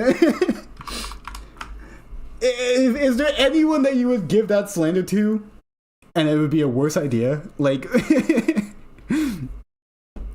huh? Buhill's my favorite waifu. True. Anyways, yeah, if we wanna if we wanna rename this like fucking they were free smiley face and just put fucking dipped there. Who else was free? No one, right? Yeah. Oh wait, no, yeah. RMC. Wow. For completion's sake, RMC was free. Yeah, that's my list. I think I've been pretty sound with my polls of like, usually I pull for someone for a specific reason, and that reason isn't always meta. Like for Jade or Cypher, it was just because I kind of wanted them. For Finon, it was just for stream content. Yeah, so it's like, there have been objective bad decisions I've made meta-wise. I think not getting Hyacinth is probably the biggest one here. I mean, obviously not having any Mono Remembrance is a pretty big gap between me and anyone else who had. So I think, with that being said, I think I've still been able to clear content at the level that I want to without much struggle, which I think is the goal. Like, I'm not trying to fucking zero cycle every MOC and, 7.8k APOC or whatever. Like, I'm not trying to fully min-max, but I want to have a decent gap between me and minimum clearing. And so far, I've been able to 80k every perfection in 3.8 in all of Amphorius. APOC, I'm usually like 7.5k ish, and MOC, I'm like 3 to 6 cycles depending on the show. So it's like that, for being a horizontal investor, is not bad. I'm not free to play at all. Let me make that very clear.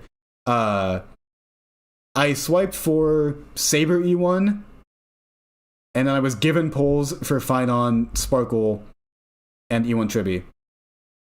Besides that, I don't think I swiped, but I buy Battle Pass and Express Pass, so that too. I think besides that, I haven't swiped. And then I did the sponsor where I also got money for free. So, but that is in my current polls. Like, that's just giving me more polls on my account right now compared to, so. Yeah. So, I would say the only regret is not getting Saridra. I think I'm fine with not skipping any of these. And I guess the regret is getting Aglaya, but I'm not sure what I would have gotten. I guess if I skipped Aglaya, I would have gotten E1 Chibi sooner, which would have been nice. Or maybe I would have gone Castro Cyclone. Yeah, probably, actually. And that would have been pretty nice too, I would say. But I do like having a good idea of how units feel at low cost. Because I do feel, at least from my position of talking about meta, that it's nice to have that low, like having a low ball expectation of units. Because when I talk about someone like Boothill, I have to keep in mind that mine is E1 S1. So it's like, I can't fully understand how an E0 S0 Boothill feels, and I have to keep that in mind. Or like same with like Saber or something. And Dahlia. Where it's like my experiences are just inherently different. And I feel like that's easier to deal with if I'm lowballing them and investment makes them better, instead of my investment makes me think they're better than they are at low investment because I haven't experienced them at low investment, I think. So I'm fine with that, I think. Yeah. Do you think dev strategies like Cypher are forever bound to be mid because of hyper-specific supports each region? I don't think Cypher's mid, first of all. It depends on the landscape. like filler supports will always be useful when you need filler supports. Like for example, in Sparksy teams, if you don't want Yao Guang, there's like no other option other than just going a filler support, like Cypher, Triby, or RMC. At least for that, if you have Sparkle and you're not going Sparkleless or whatever. So I wouldn't really say so. It depends on how future supports are designed. Like if more are designed like Saridra, Cyrene, and Yao Guang, where there isn't much wiggle room for support building, then yeah, she's gonna be kind of out of a job. But I don't know. I'm not sure if they'll keep doing it like that. She's probably the character with the most future potential out of in 4.x out of the 3.x supports. Her multipliers and power are universal. True. Do I require Sparkle for Sparksy and Yao? No. She's really good though. Like I would say, my current take, and this will change in the beta because of beta changes, and also because it's a pretty early take. My take is, you should have Sparkle and Yao Guang for Sparksy.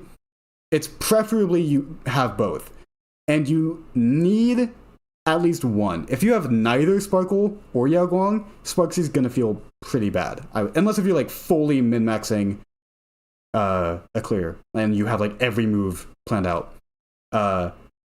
If you have at least one, you'll be fine. Preferably both. Which of the two is more important? That's a really hard question. I've been trying to figure that out, and it's really hard.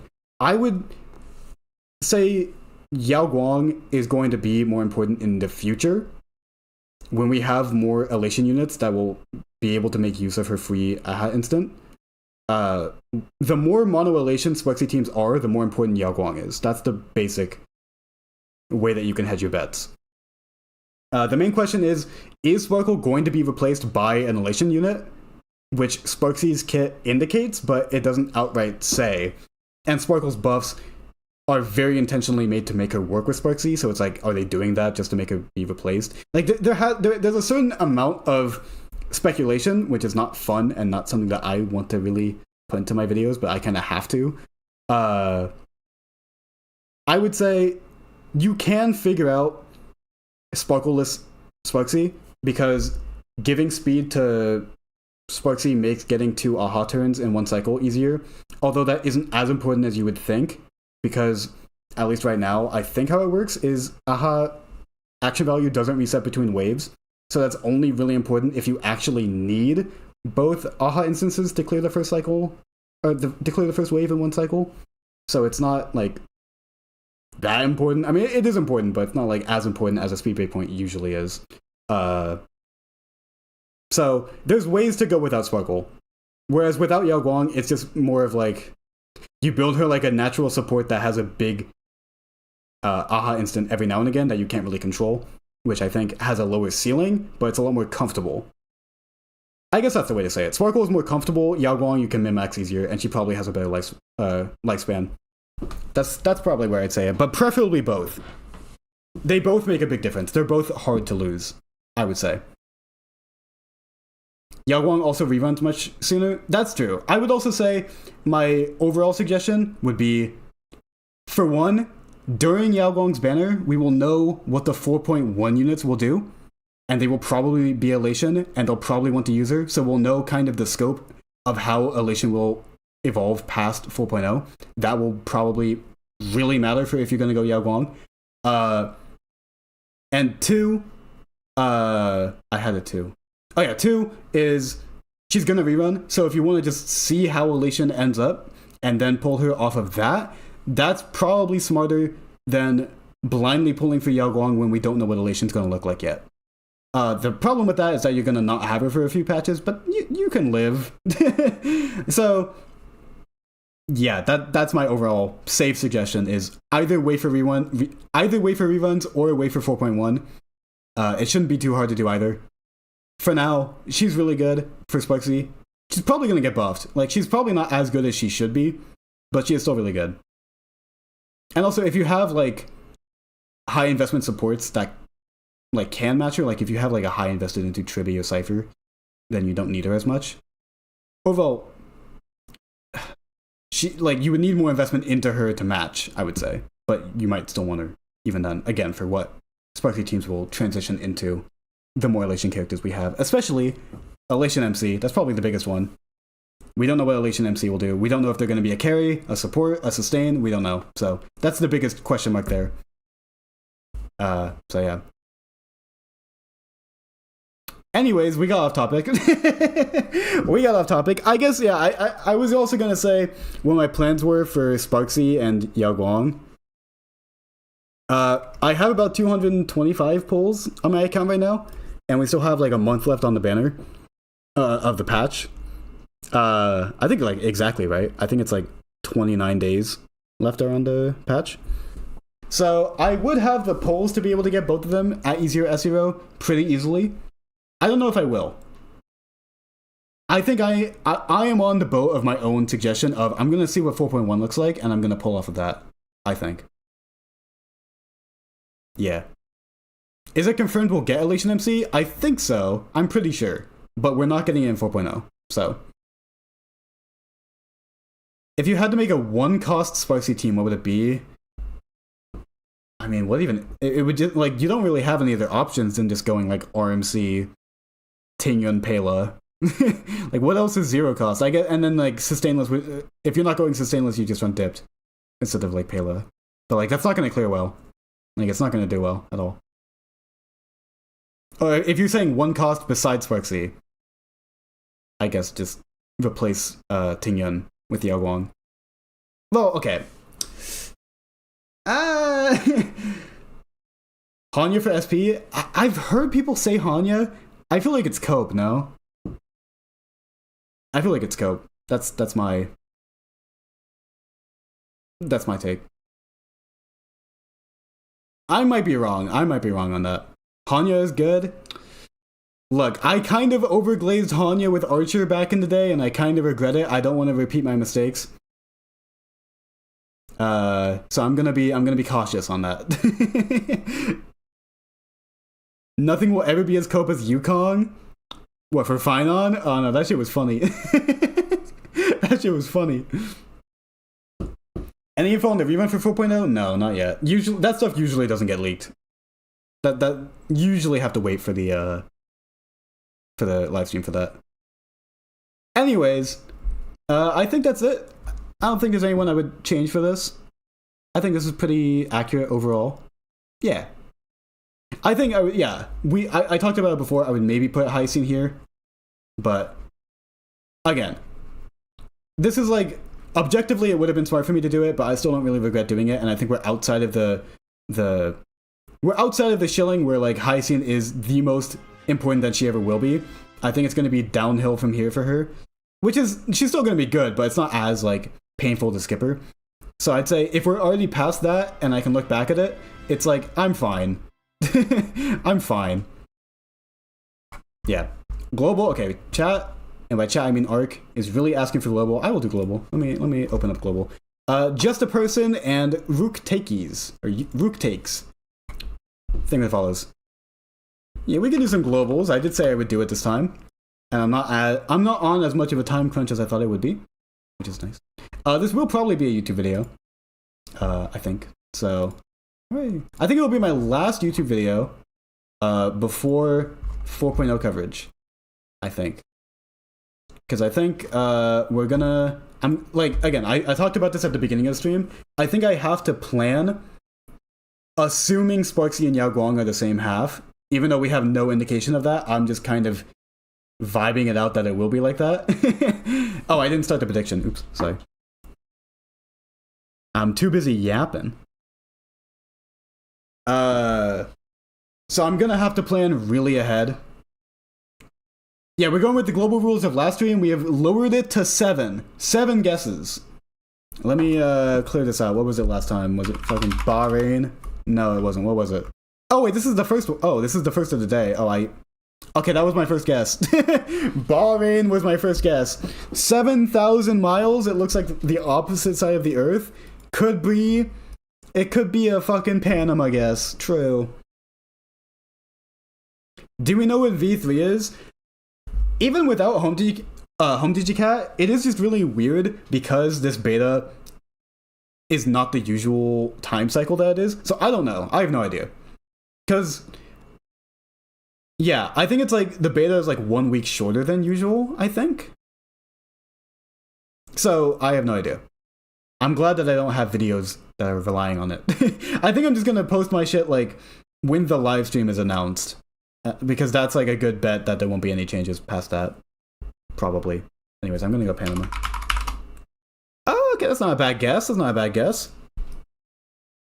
We could go a pretty easy Canada. It's either like Canada or it's like Uruguay. Or like Chile. Honestly, it could be Chile. Kirby Cat's thing to follow. I'm down for Canada. Okay, it's not. So, oh, but it's not as far away as I thought it would be. Okay, I have 3 more guesses. I think we just do 1 Chile, and then we just go from there. Oh, what? That's not good. That's not good at all. What? Oh, that's bad. Okay, is it here? St. Lucia! Okay, it's really close. It's really close. Okay, so there's St. Kitts and Nevis. I think it's just St. Kitts and Nevis now. Or it could be the land. No, it's not. That's not 90 miles. Alright, St. Kitts and Nevis! My favorite country! No! What the fuck is it? Oh my god. What is it? What else is here? It's not the Bahamas. Oh, there is a third one here. What is it? Oh, Trinidad and Tobago. It's not that one either. What the fuck? What is it? Is it just fucking Cuba? No, it's not Cuba. What? Okay, I can't even. Someone in the chat. I don't have a reveal answer button, so I'm gonna have to. It's not Barbados, is it? No. Oh, that was a good guess. Okay, I didn't think Barbados was there. I thought it was more north. Alright, I'll give it to the doubters. But what is it though? I can't move on until we figure it out what it is. Someone in chat tell me I've gone through every country that I know that's here. St. Lucia, Trinidad and Tobago, St. Kitts and Nevis. What else is here? Is it Suriname? No. That's the other country that I thought it might have been. Is it fucking... It's not Venezuela, is it? No. What is it? Cuba. Dominican Republic. Alright, I'm gonna have to fucking look this up. Grenada. No, what is this, dude? Fuck getting it in 7 guesses, I can't get it in 14. Alright.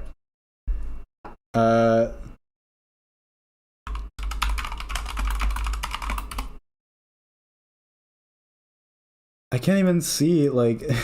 Give me a map.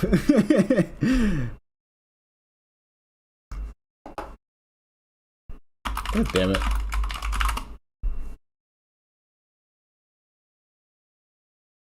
Oh, Jamaica? It could be Jamaica. No. What even is that? I've never seen that country before. Is it this? No. That's a territory. French Guiana? No, that would have been bordering. French Guiana's here. What the fuck? What's the scam here, guys? Is it not like... Oh, that's another... Dude, we've guessed like every country here! What the fuck? Haiti? No, because, you know, that's bordering Dominican Republic. What the fuck? What are the countries here? Fuck it, I'm going on Google Maps.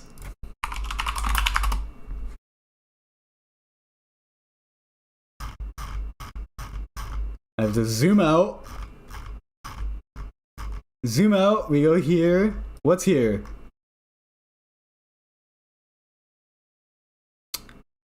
Oh, there's a lot actually.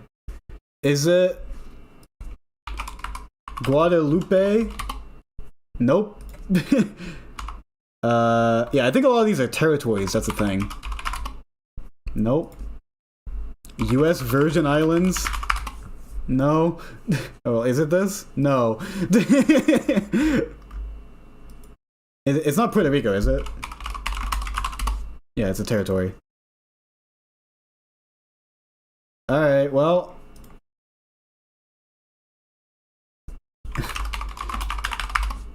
I can't. I just want to get all the territories out of the way so I don't have to look at them. Alright, well, I can't fucking go further. Can I just do practice? Well, now I kind of want to know what it is, you know? British Virgin Islands.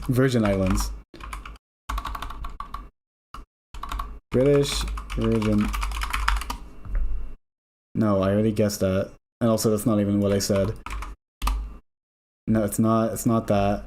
What the fuck? Reveal the answer, damn it! It's closest to Bahrain. No, it's furthest to Bahrain. Oh, no. It's closest to St. Lucia. And that was one of my original 7 guesses. So you know what? I was good. I was good. Back in the day. Back 5 minutes ago. Have we said Grenada yet? Yes. I've never had this much problem. I've never. Antigua and Barbuda. I already guessed it. Oh, it was Dominica. Didn't know that was a country, bro. I'm gonna be honest. Didn't know. My bad. Hey, I'm uncultured. That's the most guesses I've ever had to take, and I looked it up too. Alright. Well, with that context, do you want to bet on me this time? Maybe, chat, maybe.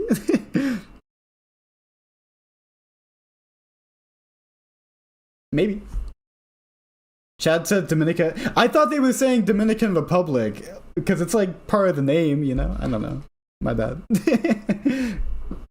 I'm uncultured. My bad. But hey, now I've learned.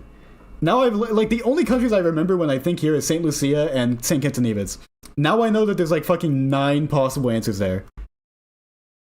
So my bad. Turkey. 1035? We can go Croatia. Warmer, 235. Could be a Romania angle. Oh, could be Poland? Or maybe a Hungary. Let's go Hungary. Oh, it's bordering. Bordering, but it is warmer. 70 miles. I'm still feeling Poland, honestly. Yeah, I think it's... Yeah. I'm going pretty fast with this, but I don't have any other answers. I think it's just Poland. It's adjacent. Okay, so is it just like Slovakia or something? I have 2 guesses. Ugh. Eastern Europe, my mortal enemy. Even though I get it right a lot of the time. Is it just Slovakia?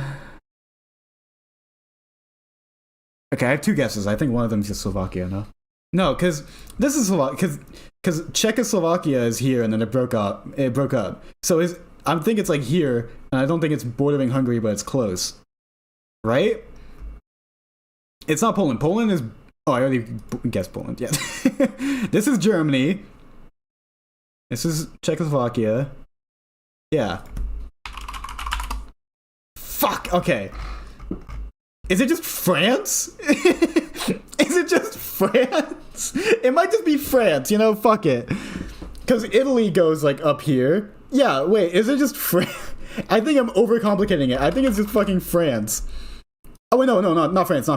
Germany, not France. I thought this was Germany again. No, not France, it's Germany, right? No, that's not the shape of Germany. Germany doesn't go here. Maybe it is Czechia. Whatever this is. But no, that definitely borders here, because what else would border here? It would definitely border Hungary. Maybe it's just Germany. What's this little enclave? Is this Germany? Is Germany shaped like that? Am I gonna go 0 for 3 today?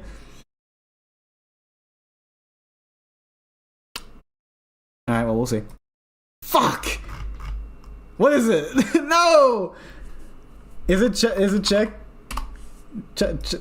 Czech Republic. Bro, I'm throwing today. It is! Oh, bro, I fucking said it, dude. Oh, I said it. I said it, dude. We need to go back to 8.